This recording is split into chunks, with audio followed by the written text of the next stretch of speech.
Hi, I'm Dr. Serge, and yoga is very good for you. But we're going to do Pilates today because we're going to focus on the core, the muscles between your pelvic floor and your diaphragm. These are core muscles that we want to stabilize so that all the rest of your movements become lighter. Okay, let's start. So we're going to start by sitting on the sit bones. Actually, I call this standing on the sit bones. The spine shoots straight up to the sky. You then tilt your pelvis backwards, make your spine round, and try to put down your column one vertebra at a time on the floor. So you have to articulate each vertebra separately. And coming up is not always easy, keeping your feet on the ground. You try first to go down if you cannot come up, and try to slowly come up. Alright, so that's a little option more to keep the legs off the ground. And trying to come up just by core power, and then we are ready to do the hundreds. This is the most important exercise in my opinion for Pilates. This is an isometrical contraction of your abs. Your abs are not moving, but you change the load with the movement of your arms. And extending your legs gives more load, so keep your legs shorter if you need to, or just your head and neck on the floor. If your neck is not happy, just try to keep it comfortable in the beginning for yourself. We don't stretch the abs after, we just relax in a little ball. We're gonna roll like a ball because that's very good for impacts on the spine, makes your spine stronger. For this, you really need to roll smoothly, so your lower back should be round, not flat or hollow. Don't feel bumps in the floor. And you try to balance from sit bones to shoulders. When you can do that, you also then extend your legs and arms and smile.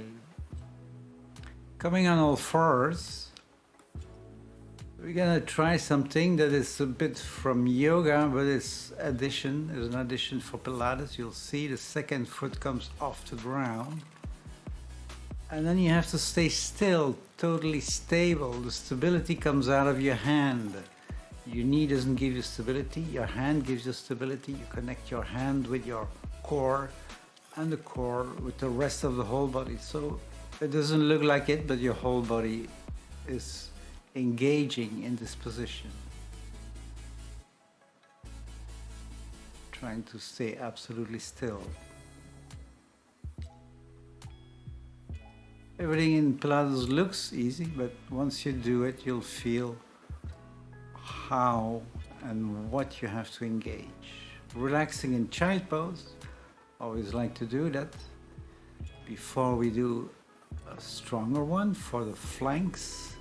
So we're going to work the obliques. Obliques are on the side of your waist, and this also works your inner thighs, both of them, when you do walking movements with your lower leg.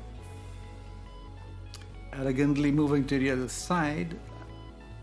So extend your top leg, ground your foot, and stay in a kind of a lateral plank on your elbow, and also bringing your foot behind your body.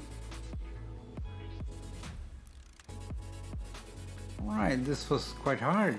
Thank you for coming so far with me. We're gonna stretch a bit to release. So this is a stretch I really love because it stretches your hamstrings, inner thighs, lower back and flanks all at the same time.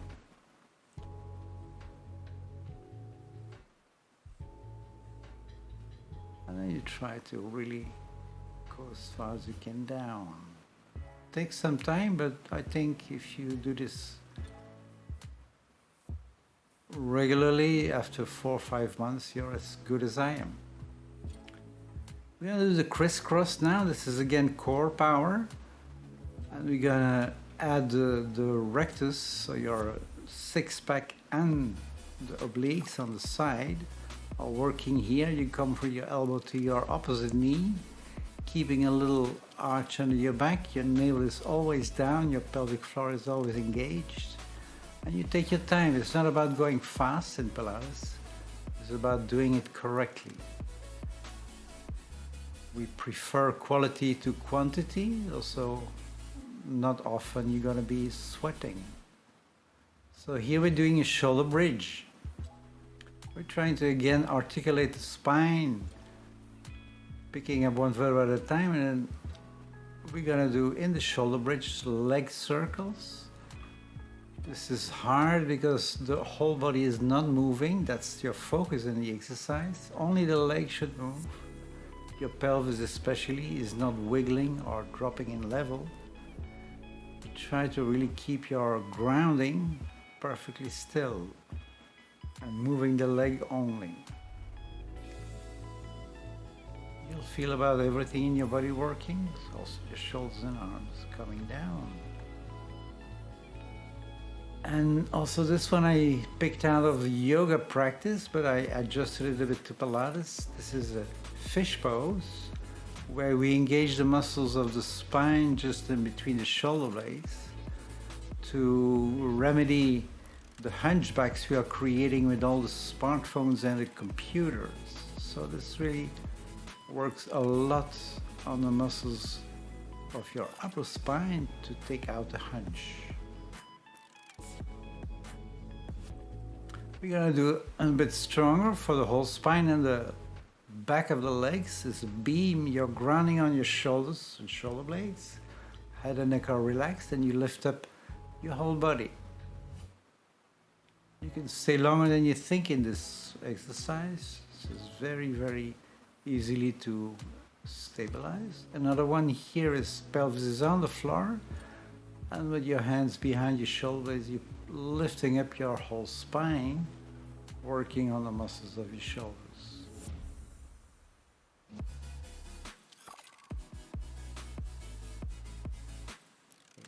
So after a little relaxation, you stop whenever you want. This is again a very strong one for the obliques. You take a 45 tilt in your pelvis, and you keep your core engaged, your pelvic floor engaged, and breathe out when you're lifting up your legs. Keeping your legs still, you can also lift up your upper body.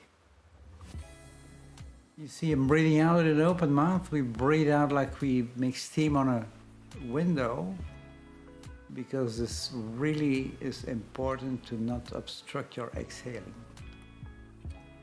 Same thing on the other side.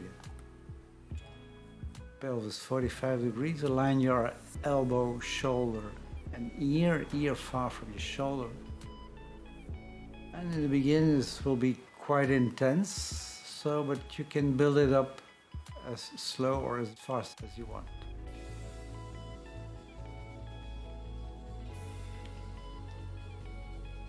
And the hardest one is upper body and legs at the same time at the end, if you really want to go crazy.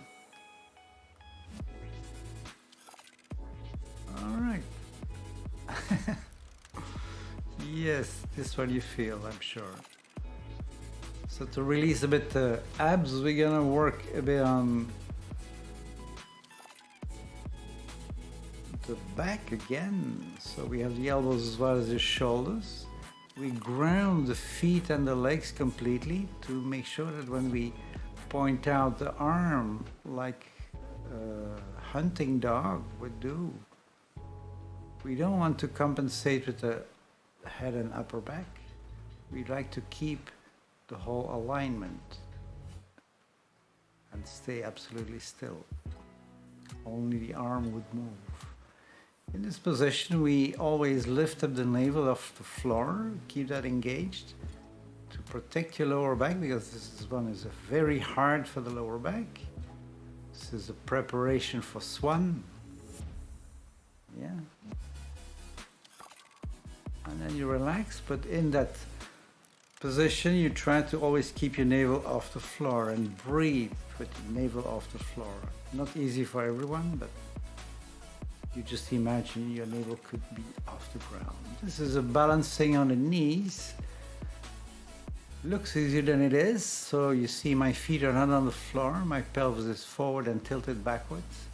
And random motions in my arms will challenge me to keep my balance. It's very important to keep the connection upper body with the upper thighs and the knees on the floor. Thank you. Good work, guys. Thank you for watching. We've been on location at the Miskawaan Health Group retreat on Koh Samui in Thailand, and we look forward to you joining us here again very soon.